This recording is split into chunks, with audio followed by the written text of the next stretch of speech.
KAP itu 6 kali. 6 periode untuk usulan dan penetapan kenaikan pangkatnya. Hal minor, hal kecil yang menjadi kesalahan. Itu apa sih? Ketika naik jenjang kita mulai Nol dari lagi, nol lagi ya. Maka dari pendidikan tersebut, boleh nggak diklaimnya belakangan? Teman fungsional ya, Iya, ketika angka kreditnya sudah cukup, nggak usah nunggu lagi. Teman-teman, ini salah satu kisi-kisi ya. Tips and trick ya. That's strategy ya.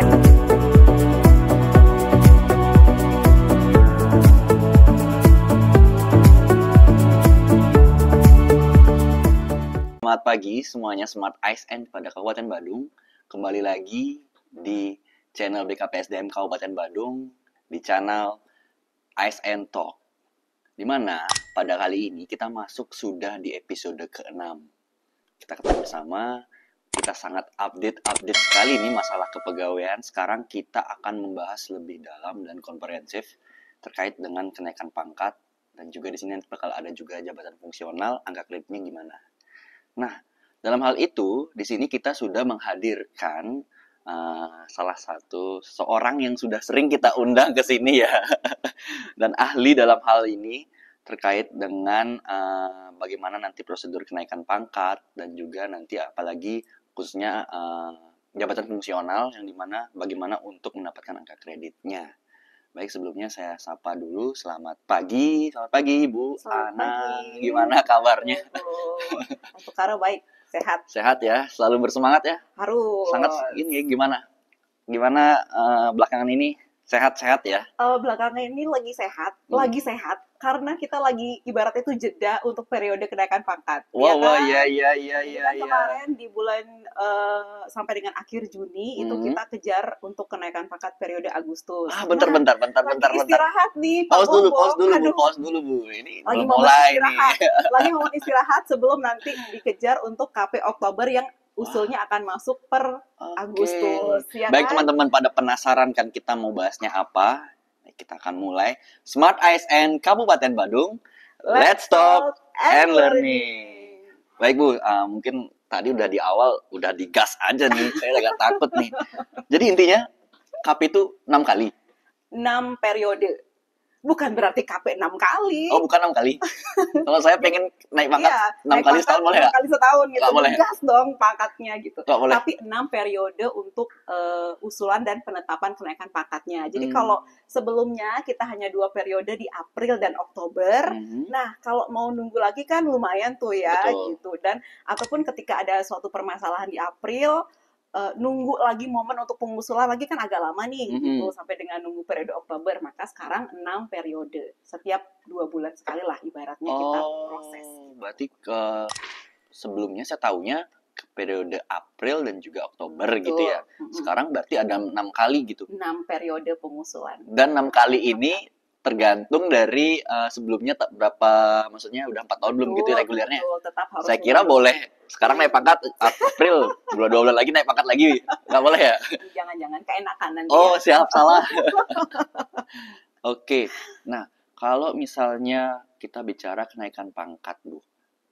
Misalnya apakah untuk 6 kali dalam setahun ini itu sama peraturannya atau berkas administrasinya sama seperti yang sebelum-sebelumnya, atau ada yang berubah nih, ada yang baru nih atau? Sama. Secara persyaratan, kemudian tata cara penyampaian usulan itu tetap sama. Hanya saja kita 6 periode berprosesnya seperti itu. Oke, berarti kalau misalnya ikutnya yang April ternyata ketinggalan atau BTL gitu ya? Betul, BTS bisa ya? mungkin ya.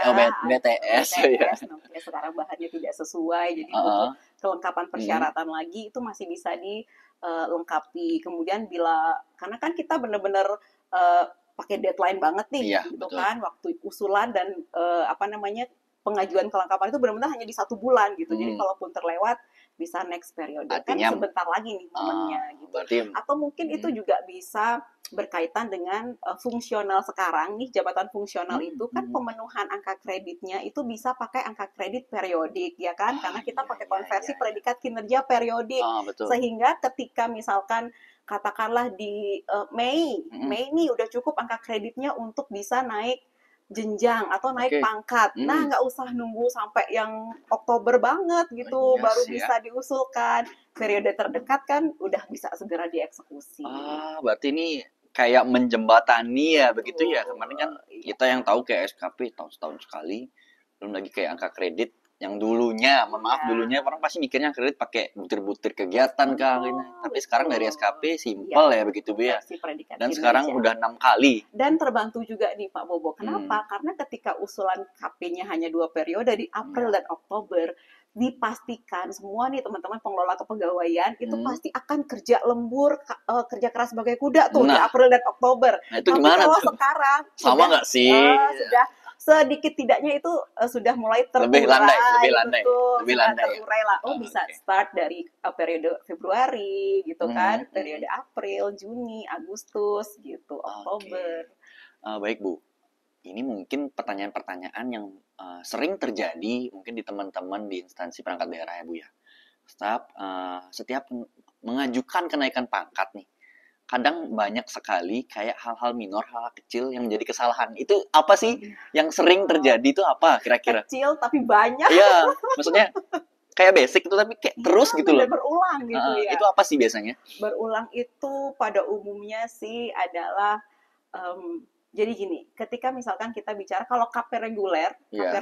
yang memang untuk Mhm. apa namanya pelaksana gitu Mhm. 4 tahun minimal di pangkat terakhir kan cenderung memang Tidak begitu, oke. tidak begitu bermasalah sih gitu. Tapi kecenderungannya yang sedikit complicated itu adalah untuk jabatan fungsional, ya Oke, kan? baik, Nah, betul, ini betul, para betul. pemangku jabatan Ini lagi rame fungsional soalnya nih. fungsional nih. Asli. Belum lagi kan sekarang transformasi Iya. banget nih aturannya. Iya, betul. Dari yang dulu pakai butir kegiatan, penilaiannya pakai dupak, ya kan? Iya. Sekarang udah berubah gitu. Jadi Dan proses kinerja. berubahnya pun ada masa transit gitu Iya. kan? Dari Hmm. angka kreditnya disebut dengan konvensional, kemudian transit dulu diintegrasi, kemudian baru kita lanjut ke konversi. Nah, hal-hal ini kadang tuh ketelingsut gitu. Iya. Ada part-part yang tidak dilakukan sehingga Hmm. kita mesti BTS-kan lagi dokumennya, atau mungkin syarat-syarat untuk pengangkatan dalam jabatannya yang tidak sesuai. Oke. Misalkan persyaratan kenaikan jenjang pejabat fungsional itu kan harus ada uji kompetensinya kompetensi, nih. betul. Nah, mungkin itu missing kemarin, tidak ada uji komnya. Nah, itu kan mesti diingatkan lagi dong, Oh iya dong, ya kan, betul pengelola kepegawaiannya. Ini loh Kadang- pengangkatannya harus ada kenaikan jenjangnya harus ada uji kompetensi dulu nih, harus betul. ikut dan lulus. Jadi kalau tidak ya mohon maaf gitu. Kadang itu juga sering ya Bu ya Betul terjadi ya. lagi. Belum ya momen-momen sekarang ini saya juga izin mengingatkan untuk teman-teman di daerah yang kepala daerahnya itu saat ini diduduki oleh PJ. Nah, Iya, itu iya. untuk pelaksanaan kewenangan pengangkatan, pemindahan, pemberhentiannya itu memerlukan pertek dari BKN. Sehingga harus ada pertek gitu. betul, ada pertek dari BKN juga kan. Perteknya Jadi, apa ini Bu? Tentang pengangkatan PJ begitu atau gimana? bukan. Jadi kan saat ini di momen sekarang Politik, ya momen jelang politik. pilkada Oke, ya, betul, kan memang betul. ada beberapa daerah di mana kepala daerahnya itu saat ini PJ. Seperti itu. Nah, jadi untuk PJ ini bisa mengangkat seseorang misalkan dalam Iya, jabatan fungsional melalui perpindahan misalkan, atau kenaikan jenjangnya, atau mau dipindahkan begitu, Iya. atau mau diberhentikan. Itu tidak bisa ibaratnya langsung segera Iya, gitu seperti dieksekusi. selayaknya seperti yang Betul, sudah selayaknya definitif Iya. kepala daerahnya, tetapi memerlukan pertimbangan teknis dari Badan Kepegawaian Negara. dengar Jadi tuh ibaratnya teman-teman. itu kita seperti apa ya, preventif lah. Iya, betul. Jadi sebelum dieksekusi penetapannya itu dikirimkan dulu usulannya ke BKN untuk bisa dicek. Udah Artinya memenuhi syarat apa belum nih si upaya A diangkat untuk dalam mitigasi lah ya, Bu ya. benar. Jadi Apalagi ibaratnya musim-musim. takutnya kan mentang-mentang ini nih bukan definitif, Iya. nanti ngangkat ini ngangkat itu. Nah, untuk Seenaknya lah tanda kutip ya. mengantisipasi dicek dulu nih agar sesuai dengan NSPK dulu, norma standar prosedur dan kriteria Iya, kepegawaian, baru dapat pertimbangan teknisnya. Monggo gitu, silahkan untuk ditetapkan. Jadi hal-hal itu juga menjadi perhatian ya untuk kami. betul. Kemarin dan ke depan nih, karena kan masih nih saat apalagi ini bentar lagi udah musim politik. Betul. Pasti ada kekosongan jabatan. Jadi ketika ada pengangkatan dalam jabatan dan itu ditetapkan keputusannya oleh PJ, jadi mohon izin pasti juga kami tanyakan nih ada perteknya apa enggak. Jadi salah satu syarat ya Bu jadinya. Nah, kita masuk nih lebih dalam lagi Bu. Ini kayak lebih dalam lagi ya. Karena kan tadi udah bahas tentang tentang kenaikan pangkat itu bahwa 6 kali. Tadi kita udah bahas kayak apa sih hal-hal yang biasa terjadi itu. Oh, ternyata sekarang tuh ada momen-momen politik ada PJ perlu praktek dulu. Nah, kita masuk saat orang nih anggap saya ngurus ngurus naik pangkat nih. Sedangkan saya akan tugas belajar. Nah, sedangkan di sini di daerah tuh sering banget ditemukan PNS yang BTL usul kenaikan pangkatnya karena administrasi tugas belajarnya salah. Itu gimana sih, Bu? Apanya yang salah sebenarnya gitu loh? Karena teman-teman yang tugas belajar di sini kadang ada yang mungkin dari dokter itu tugas belajar, dia bingung, saya salahnya apa Pak gitu misalnya. Ya. Di satu sisi kita sangat apresiasi ya ketika teman-teman kita nih para pegawai negeri sipil mengembangkan kualifikasi pendidikannya seperti itu kan. Tapi memang ada beberapa isu yang menjadi ramai begitu saat ini, di mana ketika mengusulkan kenaikan pangkat penyesuaian ijazah nih terutama. Nah, ketika teman-teman PNS itu mengikuti tugas belajar, saat ini kan kita sudah mengajunya ke SE Menpan 28 ya, 2021. Nah, ketika tugas belajar itu, maka hal-hal yang perlu diperhatikan secara mendasar itu ya teman-teman, itu adalah pastikan terlebih dahulu akreditasi kampusnya. Itu kadang akreditasi program studinya. Ya, itu udah diamanatkan itu minimal B atau baik sekali. Kan seperti itu. Namanya kita mau sekolah pasti kan pilihnya yang akreditasinya oke dong gitu kan. Itu poin penting. Jadi cek dulu nih akreditasi minimal B baik atau sekali. baik sekali. Boleh C, silakan nih. Sekarang udah diakomodir nih. Tapi boleh C, ada tapinya. Ya, ada rekomendasi atau persetujuan dari kementerian, dalam hal ini Kementerian Pan-RB seperti itu. Kemudian kalau untuk metode pembelajaran, sekarang kan udah merdeka belajar nih, udah macam-macam nih cara belajarnya di kampus ya. Mau dia luring, mau dia daring, mau dia hybrid seperti itu ya, atau bauran campuran. Sepanjang memang ada izinnya dari kementerian yang membidangi. Itu dalam hal ini adalah Ristek Dikti ya. Ya, jadi kalau memang teman-teman yang di Badung nih mau kuliah misalkan cari kampus yang di Yogyakarta gitu misalkan. Maka pastikan apa ketika teman-teman bersekolahnya itu tidak diberhentikan dari jabatan, jadi masih tetap bekerja, beraktivitas, menjalankan jabatan fungsionalnya gitu misalkan kerja tetap di Badung tapi kuliah di Jogja, ya pastikan ada prodinya itu punya izin PJJ, pendidikan jarak jauh. Kalau sekarang ini kan kalau orang dengarnya PJJ itu mikirnya udah UT ya, UT one and only UT gitu. Padahal sebenarnya ketika banyak kampus, betul. Coba nanti cek di PD Dikti ya, portal data pendidikan tinggi, di search dengan keyword PJJ itu sudah ada banyak prodi yang memang punya izin PJJ. Jadi berarti memang udah diizinkan prodinya, kampusnya untuk mengeksekusi pendidikan jarak jauh tersebut. Jadi bisa kuliahnya jaraknya jauh seperti itu diakomodir. Tapi kalau memang tidak ada PJJ-nya, kuliahnya dibutuhkan pendidikan tersebut, silakan mungkin dengan kebijakan diberhentikan dari jabatan dulu sehingga benar-benar full tugas belajarnya di Jogja, misalkan seperti itu. Jadi kadang-kala, tugas pemberhentian ini nih yang kadang suka miss. Iya kan, jadi teman-teman pergi-pergi aja studi gitu tanpa ada pemberhentian. Kalau dulu namanya pembebasan sementara, kalau sekarang udah pemberhentian dari jabatan, terutama yang fungsional. Kadang di situ yang buat orang dekat yang untuk BTL ya usulannya ya Bu. Kok tubel di Jogja atau mana di Jakarta tapi tidak ada pemberhentian. Anda di sana kok gimana bisa terjadi? Gimana sih cara ngatur dibayar dong tunjangannya kan, isinya jadi ke situ. Berarti saya simpulkan tadi yang pertama masalah akreditasi dulu. Betul. Berarti teman-teman kalau mau tugas belajar, sekarang tugas belajar semua namanya Bu ya? Namanya tugas belajar. Tugas belajar dulu, yang membedakan pembiayaannya. Tugas belajar mau berbiaya sendiri ataupun dibiayai baik LPDP dan seterusnya, itu pertama diperhatikan dulu akreditasi minimal baik sekali atau B atau A unggul ya. Yang kedua masalah metode pembelajaran ya. Teman-teman diperhatikan itu kadang kalau misalnya mau ngambil kuliahnya di luar, jadi ya itu harus dilihat dulu bisa nggak. Pastikan dulu nih ada izin PJJ-nya nggak. Kalau memang bisa keluar minimal kalau misalnya memegang jabatan fungsional atau jabatan administrasi harus dia untuk diturunkan jabatannya dia pelaksana begitu ya. Berhentikan sementara ya begitu ya. Selama studi gitu. Nah ini masuk lagi lebih asik lagi. Ada seorang JF nih, jabatan fungsional. Let's see, dia ahli pertama. Di tahun ini, dia sudah memenuhi angka kreditnya menjadi ahli muda. Ya, udah cukup ya. Udah cukup. Nah, dia udah ikut uji kom nih, udah lulus nih. Di tahun itu juga, dia lulus kuliah S2. Nah, terus AK dari pendidikan tersebut boleh nggak diklaimnya belakangan?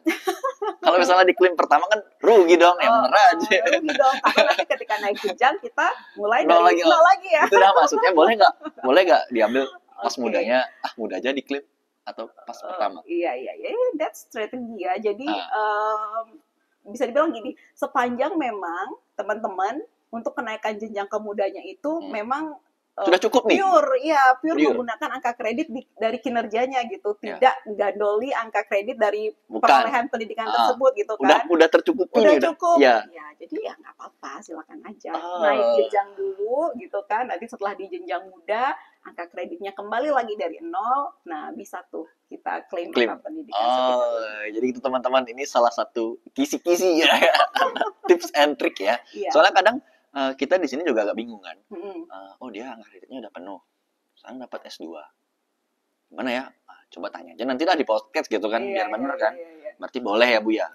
Ini strategi ya. gitu kan. Artinya kalau memang mau diklaim di pertama ya dengan catatan itu ya, sepanjang memang dia tidak gunakan untuk kebutuhan karirnya gitu. Dia belum klaim maksudnya dia belum gunakan untuk naik jenjang. Kadang-kadang kan terbantu kan. Oh iya, karena 25% lumayan ya. Pendidikan 25% lumayan nih terbantu. Tapi kalau dengan kinerja saja itu sudah cukup, ya sudah naik jenjang dulu. Nyambung pertanyaannya. Tadi kan dia pertama ke muda. Kreditnya udah cukup. So dia lulus S2 nih, yang kredit. Strategi tadi kan, nanti aja di muda. Nah, untuk pengukuhan gelarnya gimana? Berarti pengukuhan gelarnya dulu ditunda atau gimana? Terkait dengan kondisi tadi mau nunda, ya udah nanti pas sudah di muda baru cantuman gelar, baru diklaim. Pendidikan. Berarti naik dulu, dicantumkan dulu gelarnya, baru biar rapih kan. Tapi kan nggak apa-apa Bu ya, secara regulasi dan juga teman-teman di BKN apakah itu menyalahi aturan atau tidak? Masih bisa diakomodir. Masih bisa ya. Iya. Karena kan dia juga, maksudnya dalam artian begini, ketika dia sudah punya pendidikan setingkat lebih tinggi, apakah ada kepentingan yang lebih urgent lagi untuk mengakui pendidikannya? Jika memang dia ada sesuatu yang juga membutuhkan untuk pendidikan tersebut segera diakui, misalkan, atau mungkin ada kondisi di unit kesehatan misalkan butuh banget embiomed gitu misalnya. Betul. Wah, butuh banget harus sekarang. Ketika S1 mungkin lebih gede nih jaspolnya barangkali. Ada nggak sih kondisi gitu? Kurang tahu ya. Gimana ya?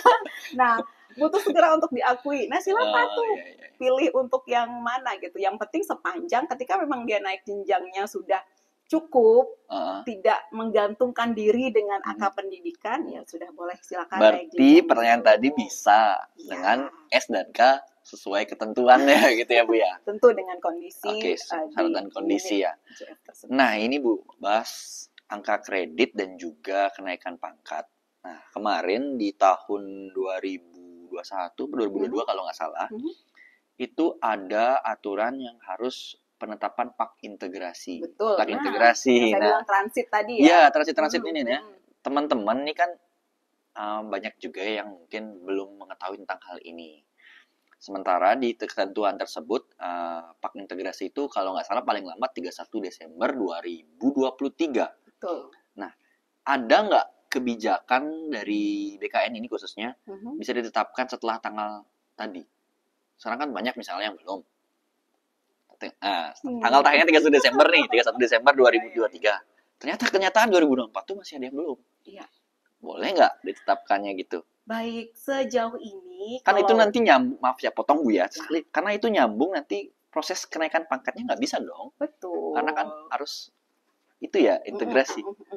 Jadi gini, sampai dengan saat ini terkait dengan proses penyesuaian angka kredit konvensional ke integrasi, kita masih mengacu kepada surat edaran Menpan RB nomor 8 tahun 2023, di mana di situ disebutkan proses penyesuaian angka konvensional ke integrasi itu dilaksanakan paling lambat 31 Desember 2023. Itu untuk angka konvensional atau kinerja JF sampai dengan 31 Desember 2022. Jadi sampai dengan saat ini belum ada kebijakan yang terbaru lagi. Yang sebelum dicabut masih itu berlaku. Kita masih berpedoman pada tanggal tersebut berarti berpedoman pada SE tersebut. Oke. Jadi batas akhir untuk penyesuaian AK konvensional ke integrasi itu adalah 31 Desember Nanti 2023. udah nggak ada koma-koma lagi ya, titik begitu. Gitu ya. Sejauh ini ya, sejauh ini. Kalau case-nya belum, gimana? Tanggalnya 31. Kita tunggu kebijakan lebih lanjut. Oke, siap. Oke. Nah, ini lanjut nih, Bu, pertanyaan tadi ya. Oh, Gimana bisa nih? diminum, Bu, silakan. Minum, Bu, silakan. Ini kalau minum kayak pertanyaannya susah nih. Enggak, ini biar lebih enak ngortenya. Kopi nih mestinya nih, kopi. Oh, Pi. Nanti kita hubungi ya, Bu ya. Di luar sesi aja. Oke, Nah, ya. lanjutan tadi pertanyaan tentang pak integrasi Mhm. terkait dengan yang menetapkan pak integrasi, yang tanda tangan nih. Yang tanda tangan. Dari informasi tim, bahwasanya ada surat BKN nomor 1005 sekian 2023 gitu ya Bu ya. Disebutkan yang menetapkan paling rendah adalah JPT pertama yang bidangi kepegawaian atau jabatan fungsionalnya, Iya. kan gitu ya. Mm. Udah, intinya udah dapat nih. Artinya yang menetapkan JPT pertama yang bidangi kepegawaian atau jabatan fungsionalnya.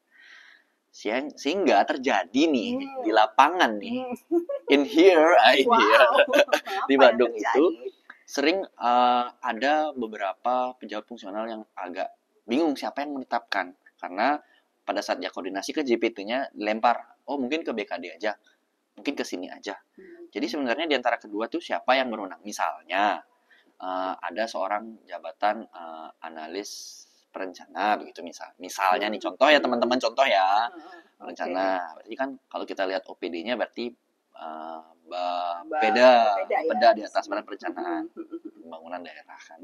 Berarti kan kalau dari surat ini, oh logikanya simpelnya, oh berarti kabannya kan.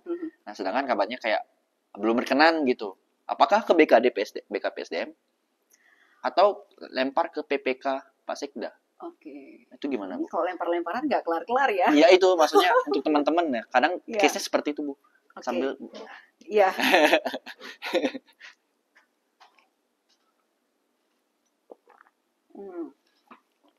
Baik. Jadi ada surat dari Kepala Badan Kepegawaian Negara, dari Kepala BKN, di mana dalam kondisi masa saat ini, kemarin ya, bukan bicara saat ini. Kalau saat ini kan yang tanda tangan PAK udah pasti gampang kan, pejabat penilai kinerja. Nah, pada masa di 2022-2023 tersebut, di masa kita sedang transisi integrasi dari konvensional ke integrasi tersebut, memang kondisi yang terjadi adalah tidak semua daerah, tidak semua instansi pemerintah memiliki tim penilai angka kredit, betul ya, memiliki tim penilai jabatan fungsionalnya. Sehingga ini menjadi masalah nih. Kemudian kalau mau diintegrasikan, siapa yang tanda tangan seperti itu? Nah, maka dikeluarkanlah surat Kepala BKN di tahun 2023 tersebut bahwa jika memang ada tim penilai, maka yang melakukan proses untuk penyesuaian angka konvensional ke integrasinya itu adalah diproses oleh tim penilainya, kemudian ditetapkan oleh pejabat yang berwenang untuk menandatangani sesuai dengan Permenpan JF-nya masing-masing. Dan ketika tidak ada tim penilai, ini sudah dimudahkan nih, ketika tidak ada tim penilai, maka proses tersebut silakan dilakukan, dan yang menetapkan adalah Kepala JPT pertama yang membidangi kepegawaian, which is tentu Kepala BKPSDM kan, maksudnya, atau JPT pertama yang membidangi JF tersebut. Berarti kedua-duanya bisa. Boleh. Bisa. Kalau case-nya contoh lagi ya, case-nya tadi di atas misalnya di dinas badan itu nggak mau kepalanya. Berarti kepala BKPSDM boleh dong? Bisa. Boleh. Kan udah diizinkan. Sepanjang memang tidak ada tim penilainya gitu kan. Dan silakan untuk lebih lanjutnya koordinasi ke pembina. Seperti itu sih catatan. Artinya boleh, Bu ya. Boleh. Nggak usah berantem, boleh. Karena kan mungkin yang terjadi di lapangan mungkin takutnya salah, nggak boleh, takutnya nggak diberlakukan. Mungkin seperti itu. Makanya kan dari kegiatan ini saya tekankan lagi, tanya gitu kan. Tanya nih bener gimana? Boleh. Kalau Pak Sekda boleh? Jika sudah ada dua itu kan, kenapa harus lompat ke Sekda gitu kan, cukup. Oh, kasihan Pak Sekda udah banyak kerja. Siap. Nah, nyambung nih, Jadi, yang penting catatannya ingat ya, itu sudah 31 Desember 2023. Iya, itu kan sudah titik tadi nggak ada koma. 31 Desember 2003 titik gitu ya. Iya. Nggak ada koma-koma lagi. Nah, nyambung nih yang tadi Seperti nih. itu. Iya. Kapan sebenarnya pak integrasi ini diberlakukan? Hmm? Itu kan ada suratnya. Nah, Ya. karena di sini, di Bandung ini, Hmm? ada beberapa jabatan fungsional yang mendapatkan pak dari instansi pembina dalam bentuk pak integrasi. Oke. Tapi periode penilaiannya itu ada yang sampai dari tanggal 2021 sampai Januari sampai Desember 2021. Ada juga yang lainnya 2022. Hmm. Sebenarnya itu pak integrasi itu dari kapan sampai kapan sih? Oke. Jika teman-teman mencermati, kita ada Permenpan 13 2019. Permenpan 13 2019. Itu tentang pembinaan JF sebetulnya. Jadi Hmm. yang gong banget kan Permenpan RB 1 ya, Ya, 2023. itu kan kayak Nah, mungkin banyak yang nggak enggak. Sebelumnya itu ada Permenpan 13 2019. Disitulah disebutkan angka kredit integrasi tersebut. Oh, Dimana berarti sudah memang udah lama ya. betul, di mana sudah tidak ada lagi menghitung angka kredit dari pendidikan. Jadi itu salah satu kunci sederhana nih kita paham ketika sudah integrasi, maka angka dari unsur utama pendidikan itu sudah out dia, udah nggak ada. Nah, jadi ada beberapa memang jabatan fungsional yang permenpannya ditetapkan pasca Permenpan RB 13 2019 tersebut sudah mengacu ke angka kredit integrasi seperti itu. Sehingga bisa jadi kalau teman-teman buka Permenpan RBJF perencana itu sekitar tahun berapaan ya? 2020 ya namanya. Itu sudah mengakomodir angka integrasi. Iya, itu ya. Betul. Jadi di situ sudah ada jadi ibaratnya itu dari SKP, kemudian ada formulir kesesuaian antara SKP dengan mereka udah selangkah lebih maju ya. Jadi saat itu sudah integrasi tuh teman-teman perencana. Kita ya 2023 titik tadi. Mereka udah dari 2021. Kita masih konvensional diintegrasikan gitu kan, harus disesuaikan ke integrasi. Teman-teman perencana itu sudah pakai angka kredit integrasi sehingga di form untuk paknya pun bapak ya. Bapak, hapak apa sih? Oh iya, pokoknya bapak lah gitu istilahnya. Kemudian ditetapkan jadi pak itu sudah dengan poin-poin angka integrasi. Jadi, tapi prosesnya memang masih mengajukan dokumen pendukung. Tapi sudah melihat kesesuaian antara SKP dengan butir kegiatan di situ. Kayak Permenpan 8 ya berarti ya? Iya, betul. Ada keselarasan antara SKP dengan butir kegiatan. Berarti intinya Bu, kalau mereka udah gitu ya boleh diklaim integrasi, nggak perlu lagi. Itu sudah angka integrasi, jadi tidak perlu melakukan proses penyesuaian dari konvensional ke integrasi. Karena mereka sudah pakai angka integrasi sendiri. Nyambung nih pertanyaan nih. Contoh spesifik tadi kan saya bilang di JF Rencana. Periode penilaian PAK-nya itu, PAK integrasinya yang dia buat, itu sampai dengan Desember 2021. Sementara Januari sampai Desember 2022, masih mengusulkan dupak dari butir kegiatan seperti pak konvensional. Nah, yang 2022 ini apakah itu sudah bisa dianggap pak konversi saat input ke CISN atau harus integrasi dulu? Iya, kan sudah integrasi mereka dari yang 2021. Seperti yang saya sampaikan, di situ masih ada butir kegiatan, masih ada tim penilainya. Jadi terkesan masih seperti konvensional. Padahal itu sudah integrasi gitu. Mungkin yang menetapkan buat integrasi ini mungkin dapat masukan dari perencana ya mungkin ya. Ya mungkin gitu ya. Perencana kan visioner gitu ya. Wah, visioner ke depan, selangkah ke depan. Udah Permenpan 13 integrasi, ya udah kita integrasi nih angka kreditnya. Nah, dengan udah integrasi tersebut, udah keluar angka pendidikannya sudah tidak diperhitungkan lagi sehingga bisa langsung lanjut dengan angka kredit konversi. Sementara kalau yang masih konvensional disesuaikan dulu ke angka kredit integrasi dengan pengurangan nilai dasar. Di mana nilai dasar itu adalah termasuk pendidikan ya di dalamnya. Jadi itu dikurangi sehingga ketika mata uangnya sudah sama nih integrasi, silakan kita lanjut ke konversi. Berarti teman-teman nih jangan lupa nih sesuai surat edaran dari BKN 31 Desember 2023 titik. Ya, itu titik ya. Nggak ada koma-koma ya. Nah, Bu, lumayan lama juga kita ya. Saya tanya bincang-bincang, saya banyak banget tanyanya nih. Terkait dengan kenaikan pangkat tadi sudah jelas bahwasanya 6 kali. 6 periode. 6 periode. Ya. Saya kok maunya 6 kali terus ya. Berarti kalau 6 kali, 3B, 3C, 3D, 4A. Wih, cepet banget pangkat puncak ya. Oke. kalau kenaikan pangkat itu kan ada reguler, ada Ya. yang KPLB kemarin, apa lagi ya? Kalau yang di 6 Pilihan. pilihan itu masih sama, Masih sama. nggak ada Jadi yang berbeda. di 6 periode ini diakomodir KP reguler, KP pilihan. Pilihan itu macam-macam kan, Ya, jabatan fungsional, fungsional. jabatan struktural. Jadi kalau dulu mungkin ketika nunggu minimal 4 tahun di pangkat terakhir, 4 tahunnya tuh lewatnya agak banyak nih. Iya. Kalau sekarang kan bisa ya udah di periode terdekat. Artinya sekarang itu diusulkan. choice-nya lebih banyak pilihannya ya. Betul. Lu mau naik pangkatnya di periode April, Ya. kalau udah Terutama cukup. untuk teman-teman fungsional ya, Iya, ketika iya. angka kreditnya sudah cukup, nggak usah nunggu lagi Iya nih. kan sekarang bisa ada penilaian periodik gitu Bu ya. Betul. Nah, angka kredit periodik itu hanya bisa dilakukan ketika ada kebutuhan untuk naik pangkat atau naik jenjang.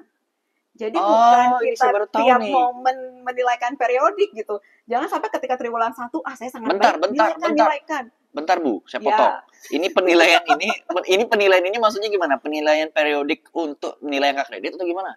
Atau kalau misalnya di sini nih kita melakuin kok misalnya periodiknya short cycle penilaian kinerja tiap 3 bulan gitu. Tiap 3 bulan. Kan itu udah biasa. Boleh dong. Dengan catatan itu udah cukup buat naik pangkat atau naik jenjang.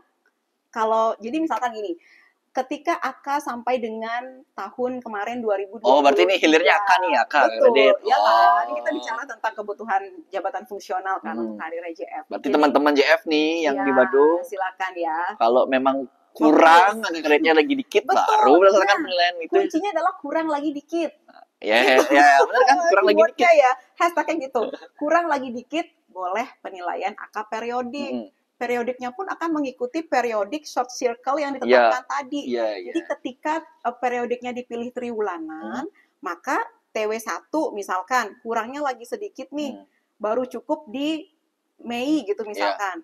Nggak bisa juga Mei, nunggu TW2 berakhir kan jadinya. Jadi di situ. Oh, harus itu juga ya, nunggu triwulanan Bu ya? Karena kan periode yang dipilih periodiknya 3 bulanan. Kalau misalnya beda halnya dengan periode yang dipilih bulanan. Oh, oke. Kalau bulanan jauh lebih fleksibel. Misalkan April cukup. Nanti bulanan aja. Makanya masukkan. Siap. Periode kinerjanya dinilai bulanan itu better karena ketika cukupnya di April kita bisa proses untuk naik pangkat atau naik jenjang. Berarti intinya teman-teman yang JF nih mau naik pangkat atau naik jenjang atau naik tangga dan seterusnya naik yang lain. Ya. Naik gaji sulit. Gini maaf bercanda ya teman-teman. Jadi naik jenjang atau naik pangkat. Kalau kekurangan angka kredit itu ininya ya. Intinya silakan melaksanakan penilaian secara bulanan ya. Atau itu ditentukan dulu nih oleh PPK-nya. Yeah. Jadi kalau memang periodiknya di Kabupaten Badung ditetapkan 3 bulanan, ya sudah 3 bulanan. Kita kebetulan di sini fleksibel sih Bu. Oh iya. Tapi kalau memang mau lebih fleksibel untuk teman-teman sekaligus juga kan tiap bulan kita bisa dialog kinerja kan. Iya betul. Oh kita perlu pembenahan di sisi ini, kita kejar di sisi itu tiap bulan tuh. Jadi enaknya adalah ketika di bulan-bulan tertentu sudah cukup angka kreditnya bisa segera dieksekusi. Oke, teman-teman nih banyak ya kita dapat ilmu-ilmu tentang kenaikan pangkat dan juga kisi-kisi mengenai kalau misalnya mau naik jenjang punya S2 ya jenjang dulu nanti baru S2-nya diklaim belakangan. Silakan. Life is choice ya Bu ya. Benar-benar strategi. Oke. Baik Bu, terima kasih nih banyak banget dah saya tanya-tanya, nggak kerasa kita udah ngobrolnya hampir sejam nih. Jadi teman-teman Smart ASN itu tadi sudah banyak banget dikasih wejangan sama dari Bu Ana ini terkait dengan angka kredit dan juga kenaikan pangkat untuk jabatan fungsional. Jadi teman-teman jangan lupa nanti disimak ya videonya, ini penting banget. Jadi di situ ada tips and trick ya Bu ya, tips and trick biar nggak salah melangkah. Betul, biar terkelola semakin baik juga ya jabatan fungsional. Mungkin segitu Bu pertanyaannya, tapi sebelumnya Ibu ada yang ingin disampaikan nggak untuk teman-teman Smart ASN Badung? Oke, jadi untuk teman-teman semua, kita semua sudah ada regulasi yang diamanatkan seperti itu. Masalah itu terjadi adalah ketika kita melakukan sesuatu tidak sesuai dengan regulasinya, sehingga itu berdampaknya di kemudian hari. Jadi kita melakukan suatu kesalahan kondisi pengangkatan saat ini, kadang-kadang kita baru ketahui saat usul kenaikan pangkat. Jadi risikonya atau mungkin dampaknya di kemudian hari itu semacam apa sih, ada pengembalian kah mungkin dan lain sebagainya. Sehingga kami dari Badan Kepegawaian Negara berpesan, mari kita melakukan pengelolaan aparatur sipil negara ini dengan sebaik-baiknya sesuai dengan regulasi dan ketentuan yang berlaku sehingga kita nyaman gitu jalannya sama-sama. Berarti intinya melaksanakan administrasi kepegawaian teman-teman sesuai dengan regulasi dan ketentuan yang berlaku. Betul sekali. Baik Ibu Ana, terima kasih banget nih. Kita undang terus ke sini untuk sharing knowledge ke teman-teman ASN Talk Kabupaten Bandung. Jadi teman-teman, mungkin sekian Ibu. Terima kasih banget nih. Sama-sama. Sudah meluangkan waktunya. Teman-teman, berikut jangan lupa ya, terakhir Bu, di like, comment, and subscribe YouTube dan kami. share. Dan share. BKN juga ada ya, pasti ya. Ada. Teman-teman jangan lupa juga melipir juga ya ke channel mereka. Baik teman-teman, sekian Ibu, terima kasih. Sama-sama. Saya tutup Smart ASN Kabupaten Badung. Let's talk and learning. Dadah.